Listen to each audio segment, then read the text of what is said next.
started. But first, we have announcements. Just kidding.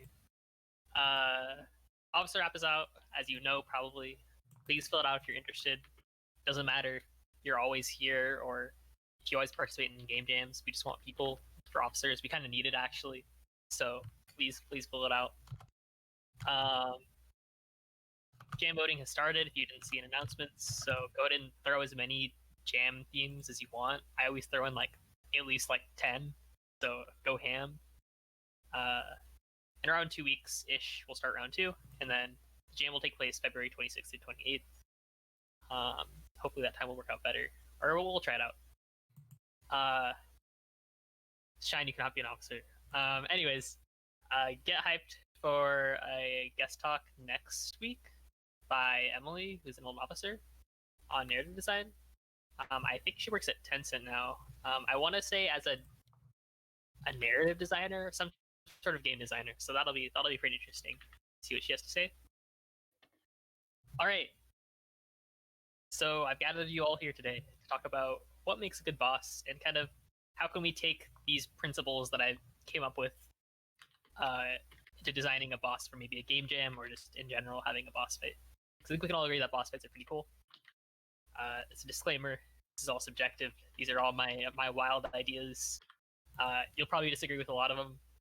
Or have like examples that you're like, oh, I think this is also an example of this. So feel free to bring them up in like no mic or just like interrupt me. Totally cool with that. There will be spoilers. I think it's like better to talk about spoilers for certain games because there's like lots of interesting boss fights that happen later. So we'll be talking about mainly just boss fights for these games. If you don't like that, you can leave, I guess. Or you can get spoiled. It's up to you. I feel like a lot of these games are games people have played or know a lot about. So, yeah. The things I hope you'll get out of this talk is just to be more conscious about like the games you play and how they're designed. So like while you play them, you'll be like, oh, I wonder why they did this. Oh, maybe because of this. Oh, that's interesting. Maybe I'll do the same thing. Kind of get those creative juices flowing. So like when you're designing games, you're like, oh, I want a really cool boss fight that like destroys the earth 10 times or something. I don't know. Something cool. And then maybe you'll have a better idea what it takes to make a boss, perhaps in like the context of a game jam. That'll be more towards the end. It's gonna be a long ride. We'll watch some fun videos. I think it'll be an enjoyable time. So, I ask you, the people, what do you think makes a good boss battle? Feel free to shout out or talk in no mic. Juice. Epic music. It's the right level of difficulty. Those are all good things anymore. I was going to say difficulty. Sudden changes in perceived difficulty. Yeah. Special mechanics. Oh yeah. Someone in the chat said bosses that build on the base foundation of the game. I agree. Quick time events. Maybe. I could argue yes. Hot take. All of these things, besides maybe quick time mechanics, are things I've actually been going to touch on, so I'm happy.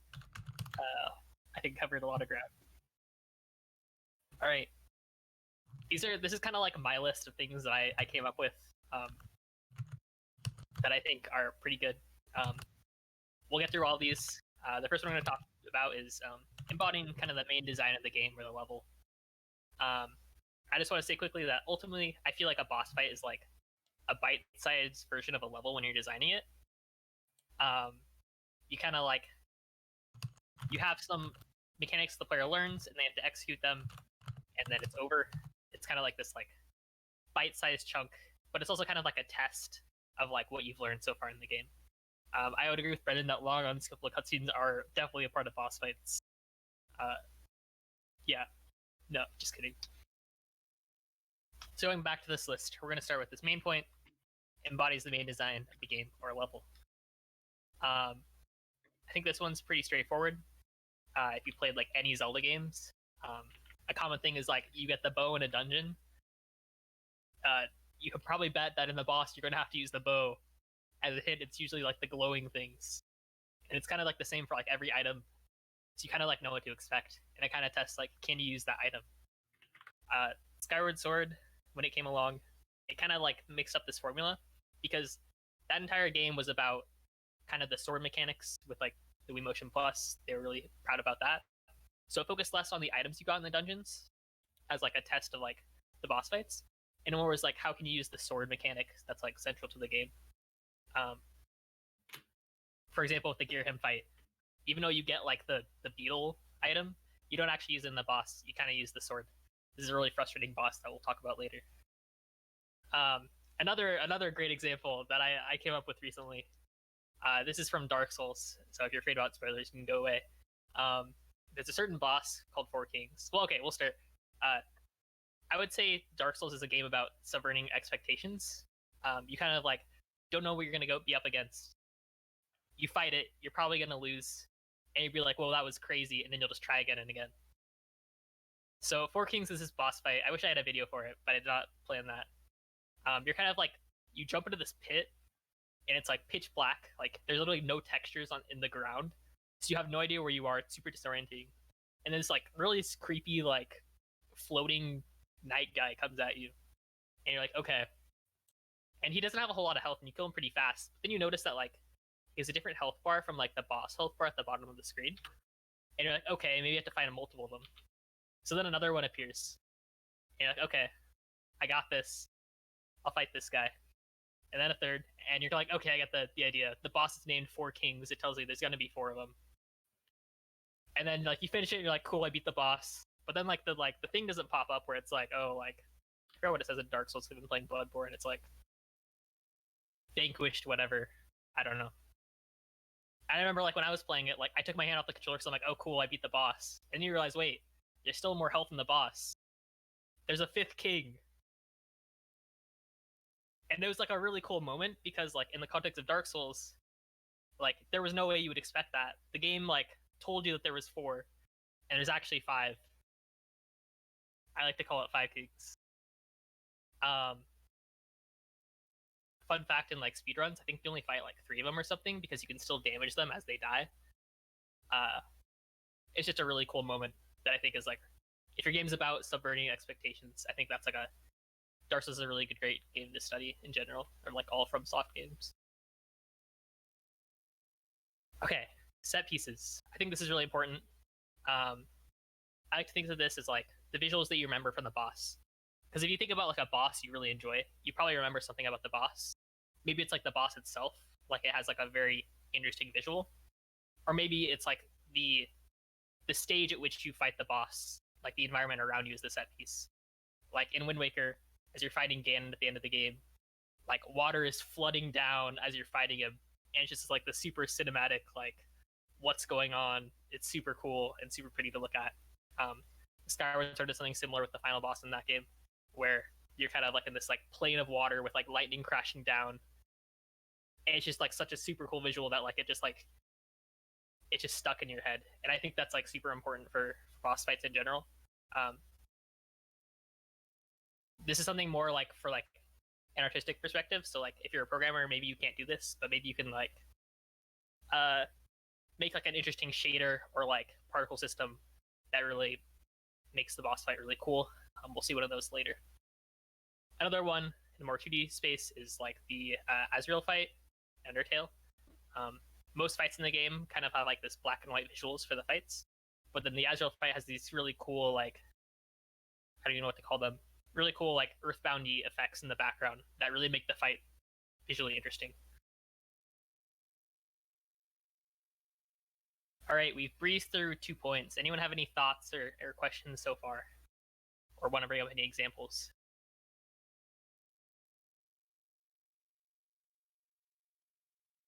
All right. I don't want to spoil Hades, but you can talk very generally. You know, like the game is very good at suddenly tacking on another layer of difficulty to the boss, right? And because it's a roguelike and you can like redo the same levels and bosses basically with different levels of difficulty, you can increase something called the Pact of Punishment to make it harder. You can intentionally like increase the difficulty of a boss, then go and see what the extra layer is, right? And it's like it comes in the form of like sudden like steps in the difficulty of the boss even as you're fighting it, like new abilities, for example, or a visual effect that makes it hard to see. Stuff like that. Yeah. I think actually like Smash does that for the like classic mode. Like I think you can like purposely raise the difficulty and the boss becomes like it has more phases or it becomes. But they add a layer and stack on some effects, and I think the most important part of this is always music. That's just my. Oh yeah, we'll get to music. Yeah, and answering Esau's point, yeah, I think the environment is like a very important part of boss fights in terms of like if you want to have a really memorable boss fight, having like these memorable set pieces, these memorable like environment pieces is like, I think personally very important to making like a memorable boss fight. All right, we're now going to talk about boss feel. It's basically just juice, but with like a new name. But I would argue with like a little extra spice. We've got some cinnamon here. Cinnamon's great. We want more of that. So, in addition to like the standard juice definition, I like to think of boss feel as like exciting and memorable moments. We'll see more of these as we watch more things. These are kind of like, I would argue maybe quick time events or just like cool cutscenes or cool actions you take as a player during the fight. I would also add on the boss feel like fairness. The boss's moves have like adequate startup or end lag so you can react. Are the hitboxes fair? How are the safe zones if they exist? Are they communicated to the player well? Etc. It's pretty bloated definition, but I just kind of want to lump all these things in as I went along. We're gonna see some examples. If you don't have sound on, I think you go to the bottom left here, and there's like a little like audio thing you can move so you can hear audio. Because I think audio is definitely important for these examples. The first one we're going to show is the Sans fight. I like to think that the intro to the Sans fight is a very boss-feely moment, as like a memorable moment. It's very exciting. If you haven't seen the Sans fight,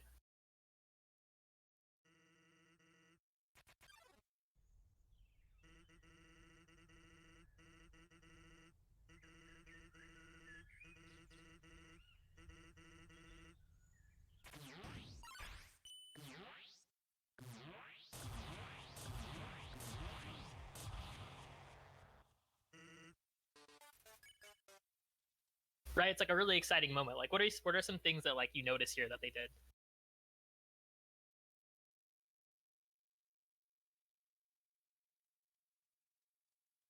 Esau said warnings. Yeah. Anything else?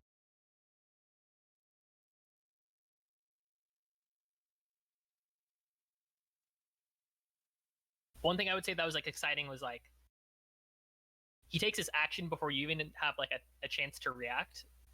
Whereas like every single other fight in this game, you take the first action, so it kind of takes you off guard, as like he's like so powerful or whatever.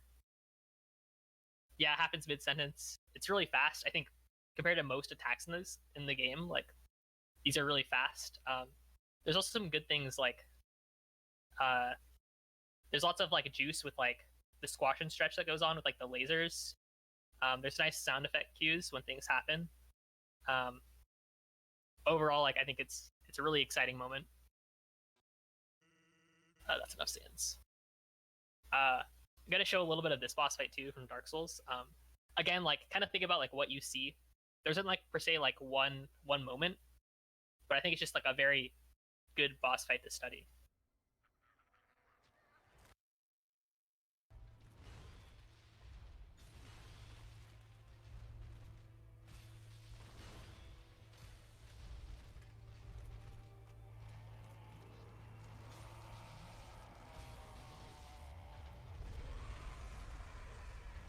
There's a lot of like really cool visuals going on with like these particle effects, this like trail that he has. All his animations are like super fluid. There's like a good amount of end lag.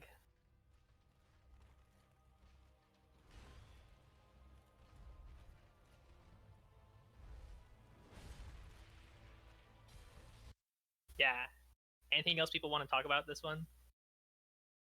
The dust fight. I think that's something else that's neat about this fight is unlike other, like you can't see this with the other boss in this game, but you can see that in this clip he rolls around like the player, So it's like you're like, oh, the boss has the same mechanics as you, so that's kind of cool. Yeah, definitely.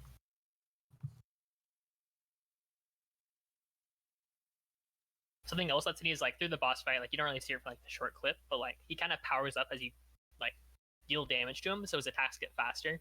So you kind of get to like learn the fight as you go, and like as it goes on further, it gets harder and harder because he moves faster and does more damage.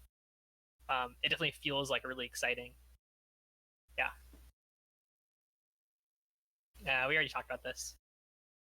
Another thing I noticed, or I mentioned, is like an important part to boss feel is like kind of this housekeeping, like understanding when a fight starts.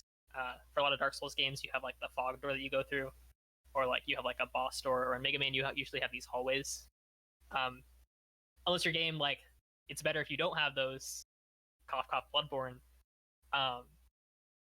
It can be like a nice signal to the player that like, oh, there's something hard coming up, or maybe you'll have like a save point or something. That's usually good to have. That's what I think about like with game jams. All right, cool mechanics. A couple different ways you can go about this. One that I like is using a previous mechanic like you've seen in a new way. Pretty much like any Zelda game where you get an item, use it in an interesting way on the boss fight, unless it's just like shooting an eye or something. Or certain games use a lot. You can introduce a new mechanic in the boss fight. This can be kind of dangerous though. If the mechanic's too complicated, the player will get frustrated and leave. One option is to have like a little tutorial, or maybe have like a phase of the boss fight that's like really easy, so that they can kind of understand the mechanic. This kind of goes back to the idea that like a boss fight is kind of like a level in a way, like a really small level, because you can introduce new things as long as like the player is slowly ramped up to like how they work. We have a couple more examples of this one. This is a boss fight from Skyward Sword. Very cool boss fight. Amazing sound design in this part I want to touch on. So we're gonna skip to like here.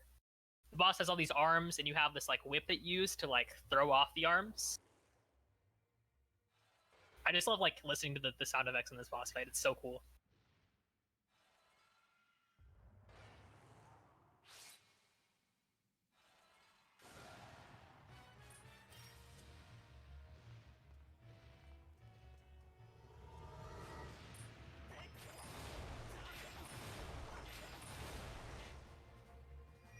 So you notice that he drops his swords, and you're like, okay, let's try picking it up.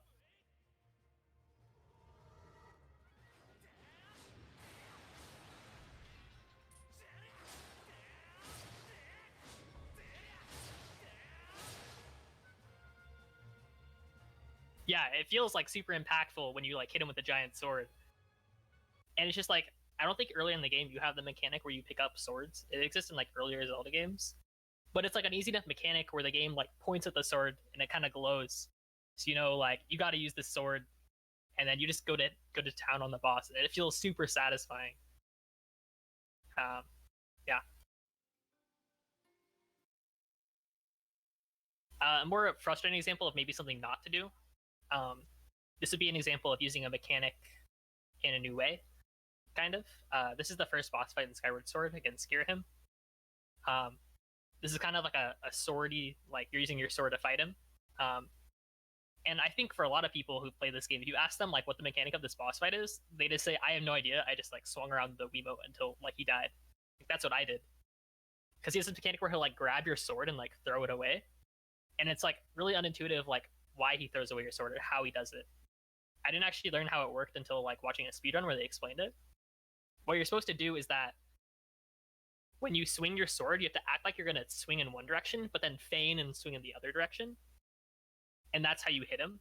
But I think as a player, that's like super unintuitive, and like it doesn't really explain it that well. You could argue that this is like the mechanic of the bokoblins in the game, where they kind of like put up their swords as if they're going to block your sword. You have to kind of go around that. But I think it's just not translated super well on like how this works. Anyone else struggle with this fight? Found it frustrating? Thanks, Esau. Another small example, like I said, you can introduce new mechanics. Xenoblade Chronicles does this a lot. where through the power of like friendship or something, you'll unlock these new skills that you can use in the boss fight. And so it basically gives you like these tutorial windows of like how you're supposed to use the mechanic. Usually the first phase is like kind of easy, sometimes it's not, and it like throws you right into the thick of things and it's hard. This can be useful. One caveat is like the tutorials can be kind of long sometimes. Like you see there's like 6 slides on how to use the mechanic. It really is like a simple mechanic, but I think it's like, just keep this in mind like when you're explaining a new mechanic. I think this does get the point across, but as always, like showing's better than telling. For example, back on that Skyward Sword example with the sword, they didn't have to tell you like use the sword to fight the boss. You kind of just instinctively knew that like, oh, when this happens, I pick up the sword and smash the boss. All right, we're gonna go to music and sound design. This is personally an area that I'm not like super good at. I wish I was better at music and sound, but I'm unfortunately not. I think this goes right into like boss feel. Oftentimes this should maybe drive the tempo of the action. You think of like how like some movies, the music is really central, like with horror movies, when it sounds freaky and like scary with like minor keys, you know something spooky is gonna happen. It's kind of like a similar thing. It should kind of drive what's going on.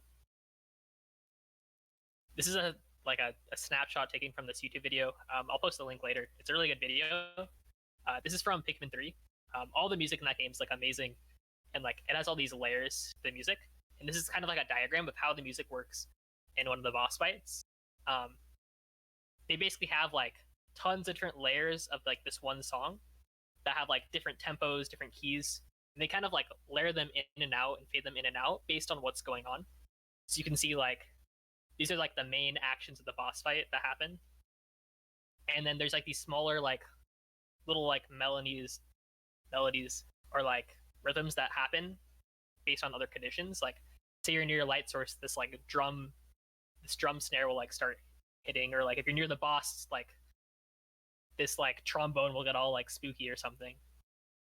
And then it kind of like all feeds into these other phases, and it's just like a really exciting kind of like as the music changes.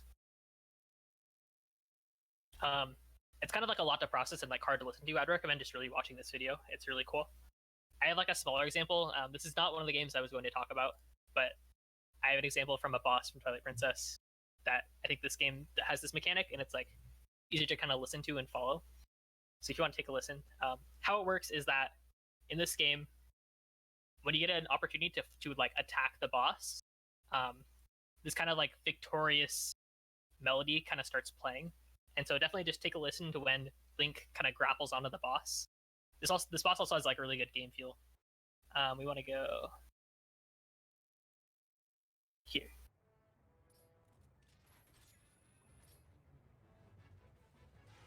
Right here.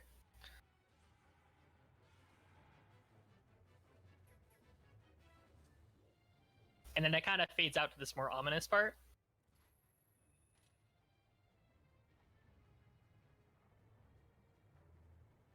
And then once he grabs on, eventually,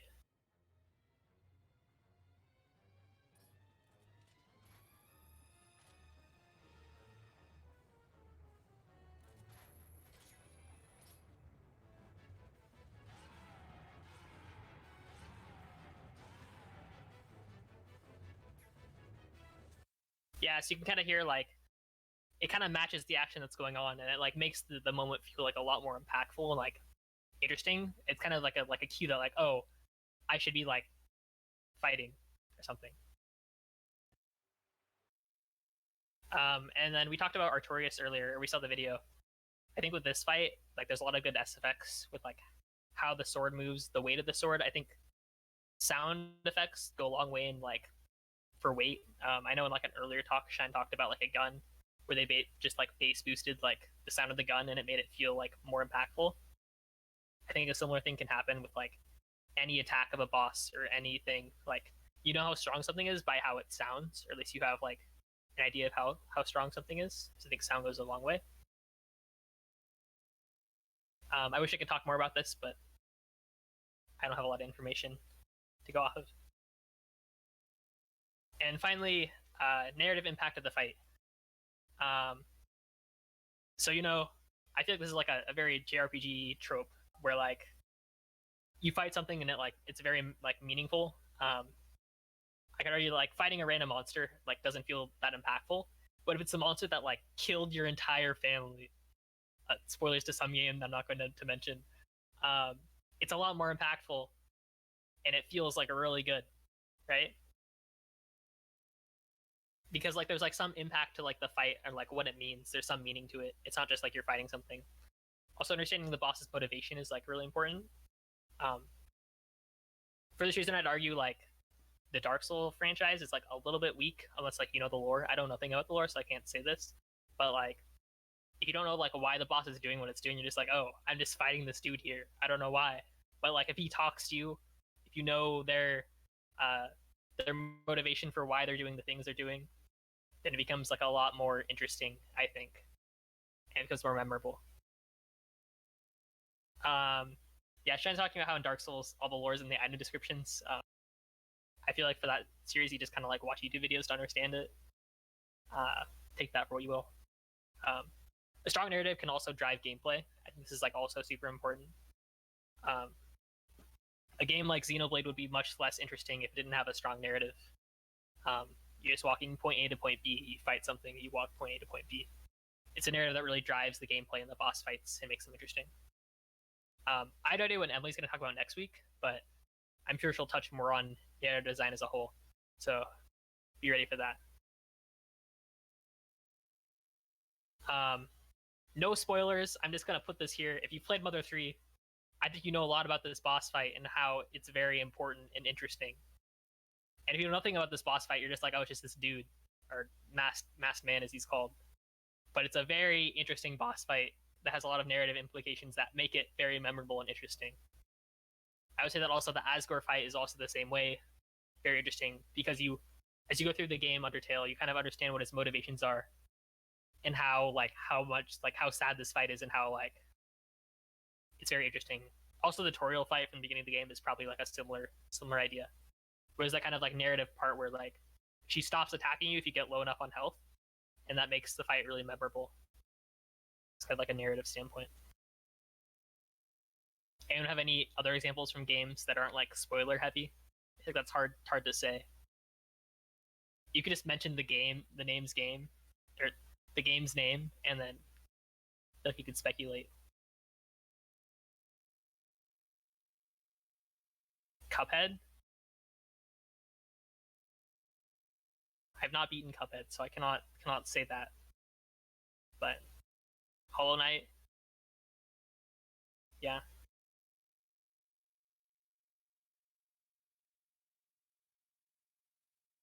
All right. So we went through like all these points that I talked about, but we're not done yet. You thought you were done, but I'm subverting expectations. You might be asking yourself, like, there's a lot that goes into a boss fight. Like, how would I ever design and implement a boss for a game jam? You just went through like all these points that took like 30 minutes. Like, how would I ever do this?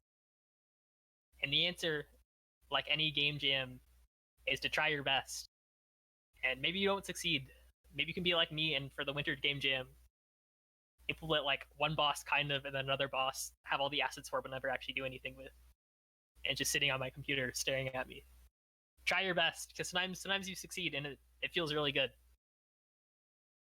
This is a game jam I did, I want to say like 2 years ago at some point. I made this like cool ninja game. I enjoyed making it. And I want to walk through maybe my process of how I made like the boss fight for the game. I'll probably show it off at the end too. I think I have it pulled up on my computer. And maybe see kind of like how I thought about implementing a boss for a game jam. I will say like adding a boss is kind of like a big commitment. There's a lot of parts you have to like add, and it can be wasted effort if it just doesn't pan out right. I think for this one, I came up with the idea of the boss on like the end of Saturday, and I implemented it like first thing on Sunday. And usually like I like to save Sundays for like juice, so it made it so I had less time for juice. So just like keep that in mind when you're doing this. It cuts into your jam time. These are kind of like 4 things I think about, or like this is like my thought process that I remember when I made the boss for this game. I first thought about like what I wanted the boss to feel like. I think the feeling of the boss is like very interesting and like important. Then I kind of sketched out like what I thought the fight would look like and like maybe the mechanics of the fight, like more concretely, kind of like a spec maybe, but like simpler. And then I was really conscious of like what I could reuse to make the fight easier to implement. I think reusing stuff is really important, and then just lots of iteration. I think the key here is that having a simpler boss that makes sense is a lot better than a more complicated boss, because even if you make a simple boss, people are still going to find it complicated. When you make a game, at that moment, you're probably the best person at that game, and you understand the mechanics perfectly. Whereas someone who's playing your game for the first time, they may not know all the mechanics, therefore they'll find the boss frustrating because they just don't know everything about how the game works exactly. So even a simple boss can be very complicated if they just don't understand how it works. All right. So when I was making this game, I was kind of thinking about like it would be cool if the boss, this guy right here in the yellow, it was kind of like a Mega Man style boss where it's like something of similar strength. Like here, the boss has the same amount of health as you, kind of the same size as the player, and it's kind of this like you're fighting someone similar to you, like how Thomas mentioned with Knight Artorias fight in Dark Souls. He rolls like you. It's kind of like a similar idea. I didn't go that far with it because it was like a little bit harder to implement, but that's why I started out with like what I wanted the boss to feel like. Kind of you're fighting someone similar to you. All right, the next step was to sketch out the fight. So the game is a platformer. You have multiple attacks. You have like a movement option. I thought it'd be interesting as a platformer if the boss arena. I'm gonna sneeze for a second. I thought it'd be interesting if the boss arena itself had some platforming in it. So I came up with this layout. There's kind of a divot in the middle. That way it makes the fight a little bit more interesting without having to actually add any more mechanics. Just the fact that the arena itself is interesting makes the fight more interesting. It was a game jam, so I thought, okay, maybe 2 different attacks for the boss, so there's a little bit of variation. And I wanted to try hard, so I was like, I want a phase 2 because boss phases are always exciting. You never expect what's going to happen. I probably shouldn't have done this, but whatever. I guess the main goal I had is I wanted to feel exciting, or I wanted an exciting intro to the fight. That didn't feel punishing to the player. I'll get into that later. So I think here I just wanted to show that like here's the interesting layout where there's like this divot here, so you're gonna have to jump around. Then I thought more about the mechanics I wanted for the 2 attacks. This is kind of like an idea of like how you can like think about how you want to implement them, and then like think about if it would be easy or not. So one attack I thought would be easy. It's just the boss move around the screen, and while I was moving around, it had an active hitbox. I thought this would be pretty easy because it's just like you have some timers and you just alert the boss to certain locations, and you don't really have to worry about collision. I think this is a pretty easy mechanic to implement, which is good for a game jam. It was really simple. So like these little blue glowy things would show up, and he just moved to that. It was that simple. There was like 3 different locations it could spawn in, and it was just a simple like alarm goes off, time to move, move to.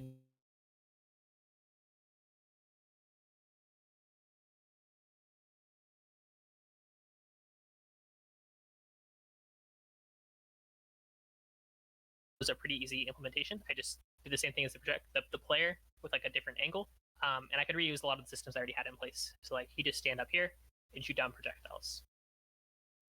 So my mechanics, like what I'm trying to get out here is my mechanics were really simple, but they were still like kind of hard to deal with, and they like took a lot of balancing, part of like the boss feel.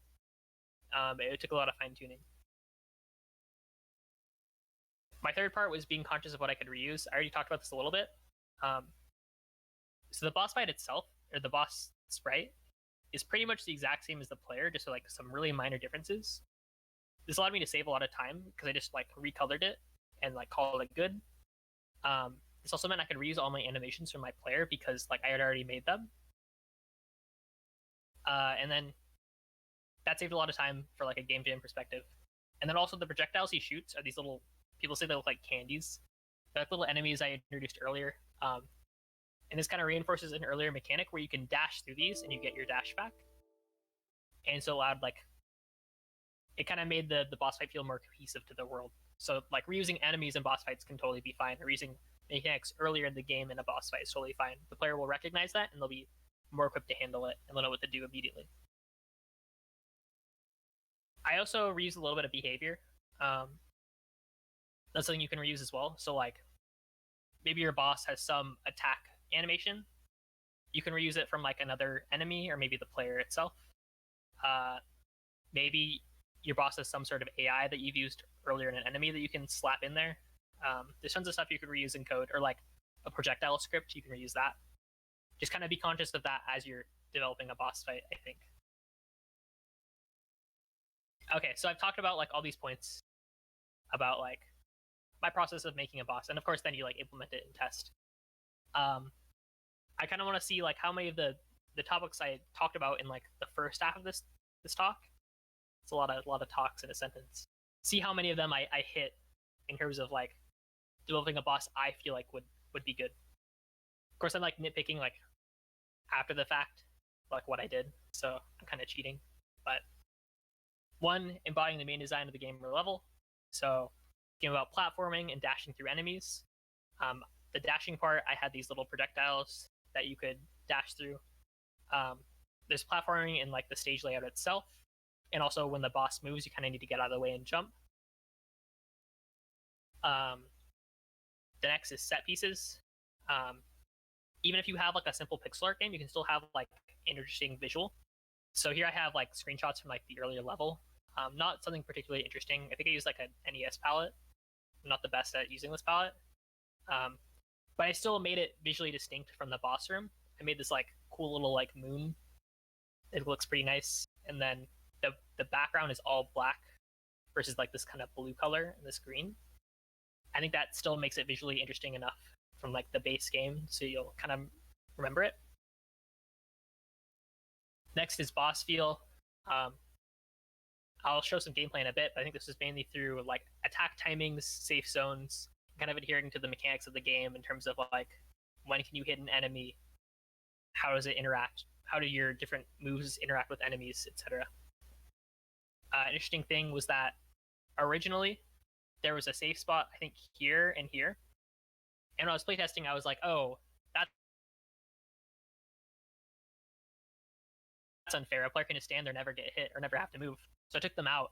And then when people were playtesting the game, like they found those safe spots and they're like, oh, I feel like I should be safe here because the boss doesn't come close. I was like, oh yeah, you're right. Maybe that does make more sense. So then in a future iteration, I reverted it and put back those safe zones because players thought they were fair. And also like safe zones could be interesting because if the player finds the safe zone on the like by themselves, it's like a cool moment where they're like, oh, I understand this game. I can cheese this game, and it can sometimes feel good based on the game. Or sometimes it feels bad if it just completely destroys the encounter. Cool mechanic. For this is kind of like the phase 2 of the boss fight. What happens is once he gets half health, he kind of like goes all electricity, and then these little things will pop up where the player is standing, and then after like a couple seconds, lightning will shoot out. And it's also like a boss feel like cool set piece thing. It looks pretty interesting to look at. I thought that was interesting. The players had to keep moving even though they've never seen that before. It was kind of like a hard mechanic for players to interact with. A lot of people had difficulty with this mechanic. And again, I want to point on like this was not something hard to implement. From the art side, I just like made all the sprite colors like this white color, this white yellow color. And I had this one electricity sprite that I'm just like flipping. That makes it like I only had to animate like one frame and I just flip it for the rest.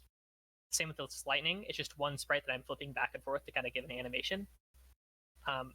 So kind of like making a lot out of very little that I have. Yeah. Music and sound. You'll hear that in a second.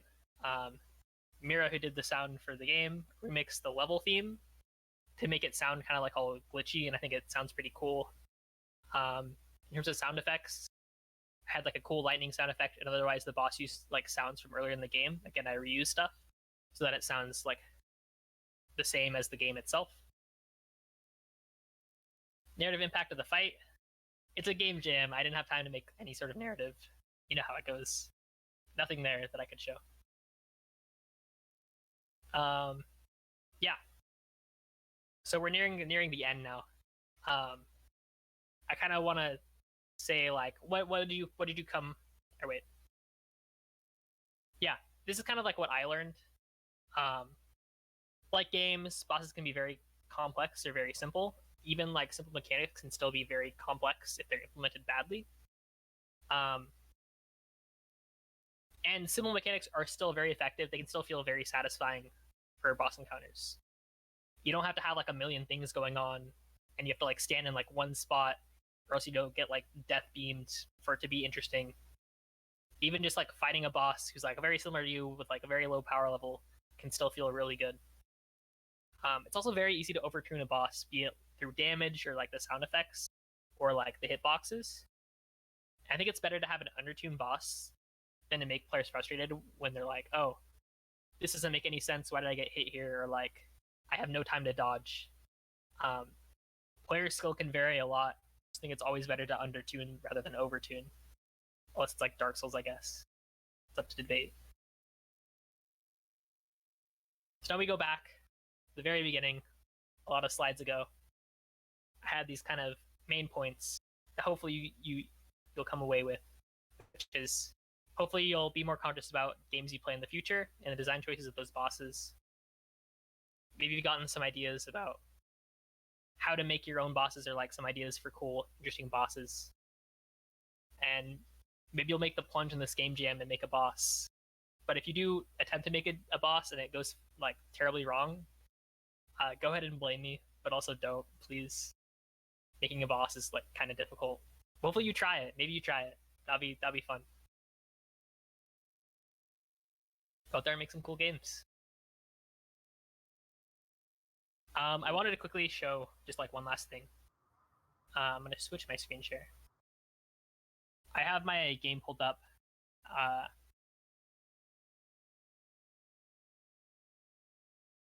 Just so you can kind of see the things I was talking about.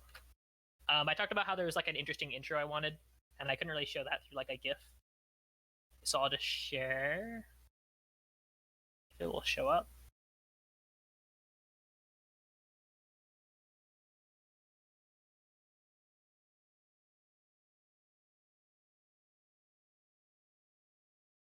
Okay, it does not want to show up. So I'll just share my entire screen. Well,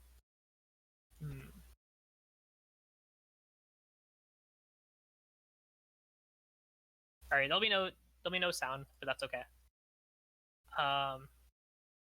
Let me know if you can see my game. Yep. Okay. So I want to give the player like a chance to recollect when they get to the boss fight. The first thing I have is this like little pizza right here. This little pizza here. It just heals the player to full health. It's the first time they see this item. And I put it in their path so that like they'd for sure walk and get it. And here's the kind of where the boss encounter starts. I wanted to have like a cool intro. So I made this small cutscene where you walk over this grate and you no longer have control. And there's some sound effects you can't hear. And you fall, and then like Mega Man fashion, the boss health bar like kind of grew. It was like a very cool moment. So you can see the boss mechanics that are pretty simple. The boss kind of dashes around and then shoots these projectiles, which you can actually hit the projectiles. I'll show in a second. He switches back to that attack. You can hit them. I'm also bad. It's a very cool moment. And then like when he gets to half health,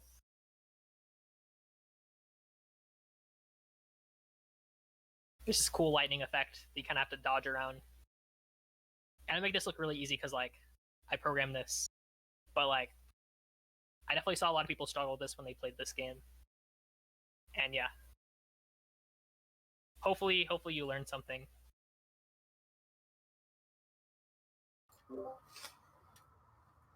All right.